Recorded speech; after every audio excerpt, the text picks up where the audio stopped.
Welcome, everybody, to SVC Sports Weekly. I'm Mike Nosek, alongside head baseball coach Dave Gage, in this quick audio broadcast that discusses everything Southern Vermont College athletics. A quick listen to get all your news, scores, and schedules.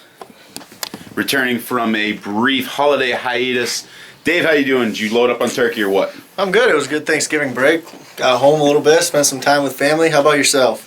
About the same, little family wedding action, tons of turkey, probably too much turkey. I don't want to see another turkey for months and months to come. That'd be fine with me. Not a whole lot going on last week, but we can go back about a couple weeks now for the beginning of the basketball seasons. Not the most ideal start for either of the teams, but again, it's early and they're not in conference play yet, so no reason at all to panic. No, that's what these tip-off tournaments are for, is to see, the coaches, to see what they have and find out what groups fit best together. And, and I think that's what both coaches were allowed to do in the, with the women at the Curry tip-off and the men at the Williams tip-off. Yeah, the scores didn't come out on the right end, but I think both coaches were able to see what worked and what didn't work, so to speak. Yeah, women's basketball back on the weekend of the 16th and 17th. They had to face host Curry in the first game of the tournament there on Friday night. Not the ideal result. Played a good team in Curry. And, one thing that I picked up from head coach Mike Quinn in a quick conversation with him about the weekend was that the team got better through both of the games, and that's a great, thing to see early on in the season. If they can make adjustments in game and hopefully carry those into the next game and keep improving and get that snowball effect going, then come conference play next week, they should be looking pretty good. And again, a lot of young freshman players that are new to the college game. From what I gathered from him was that they were able to adapt and they were able to do well and, learn from their mistakes, etc., to get going in the right direction. Yeah, I think, you hit it on the head. There's a lot of freshmen, and we talked about that when we talked about the season previews. This team is very young, and they're going to have to go through a few growing pains and such. But the good thing is they've had a few weeks off, or a week and a little bit of time off now, and, they get back at it this week when they go to New England College tomorrow. So, and they'll get to see what they're made of then. Yeah, Dave mentioned that game against New England College. That is tomorrow night, Tuesday night at 6 p.m. The women's only other match so far this season, they lost to Johnson State in the consolation game of that Curry tip-off.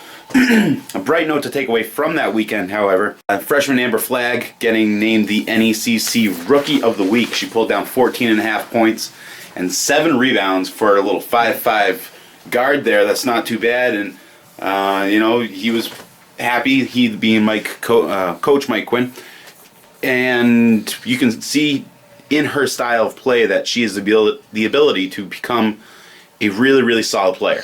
Yeah, just right from the tip-off thing that we do October 15th when all the teams get together, and I know me and you had conversations of she's going to be a good player, and the fact that she's only a freshman, I'm sure this won't be her only NECC Rookie of the Week that we're talking about. 7 rebounds for a guard is pretty impressive, a little Rajon Rondo style or something. But she's a good player, and I think that's somebody that you definitely want running your offense at the guard position. Absolutely, and again, they got New England College tomorrow night. That's unfortunately their only other game until they start conference play next week with Wheelock. But you mentioned multiple Rookie of the Weeks, potentially. Rookie of the Year is a little far off to start thinking about, but I think she definitely has the intangibles to be that player if she stays focused and continues to put up numbers like she did that weekend, which were also good enough to get her name to the Curry All-Tournament team. So congratulations, Amber. Move over to the men's side real quick. And again, a couple tough defeats in their opening tip-off tournament last weekend at Williams, their traditional start of the season. They lost to Williams and then to Coast Guard in the two programs' first ever meeting in the consolation match on Saturday. And then the men's team went to Skidmore last Tuesday and lost to the Thoroughbreds up there. So, again, a rough start, but when you look at your overall season goal, it's to make the NECC playoffs. We're not in conference play yet, so yeah, these games might factor in tiebreaker situations down in February. But for right now, again, no reason to start being worried. And I think the team needs to just keep building upon what they have to get those core group of guys playing well. Yeah, again, this is a very young team, and Williams is a tough start, but it's a team that we start off with every year, and they're good. And it's a good team it's a good measuring stick. And then the next day they battled. They played Coast Guard, and they had a lead late in that game until Tayshawn Johnson got hurt, and Coast Guard ended up getting the victory. But at the same time, just to see them bounce back and play Coast Guard in a very tight game is good to see. It shows the type of character that this team has. And I think again this team is going to be very good down the road, but they're going to have to go through some building blocks as we go. And it's no rest for them. Obviously they had a few days off last week with the holiday and everything, but they're right back at it tomorrow with Middlebury College. So it's, absolutely no slouches in their early schedule here. And I guess there's the old adage that you get better by playing better teams.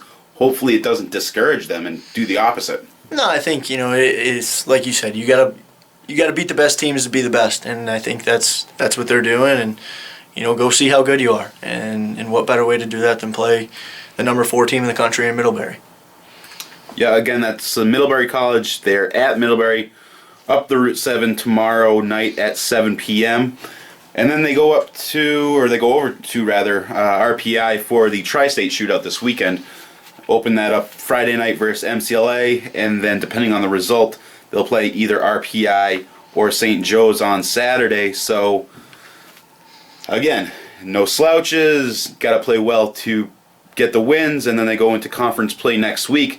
But I think this is 3 games where if they can play well, they can start gaining that momentum so that going into the conference season, they are clicking on most of, if not all cylinders. Oh, yeah, and this weekend, RPI and St. Joe's, MCLA, it's all teams that we match up with pretty well, or in the past we have matched up with pretty well, and it's a good tournament for us, and I'm excited to see the team play this weekend and see what they're capable of doing. But it'll definitely be a fun tournament to watch, and like you said, it's a good way to build a little bit of momentum before conference play next week. Yeah, a couple numbers to throw out there real quick. Senior captain Tayshawn Johnson averaging 17.5 points per game, and sophomore Tavares Jenkins, a rookie, averaging 12.7 points, with sophomore captain point guard Jermaine Campbell getting 10.7. So a handful of guys there, contributing consistently and hopefully continuing to do so as they move into conference play.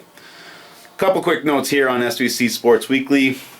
Danielle Healis, women's volleyball player, named to the American Volleyball Coaches Association All-American Team with an honorable mention after being named the AVCA All-New England First Team. Her and Jessica Alvarez will be going up to Bowdoin College this weekend for the NUVA Senior All-Star Game. That is this Sunday. So congratulations again to Danielle and Jessica for their tremendous achievements throughout their young careers. Thank you for tuning in with us here on SVC Sports Weekly. We hope you have us again on next week as we'll discuss those Middlebury, New England College, and Tri-State Shootout games. Go Mountaineers!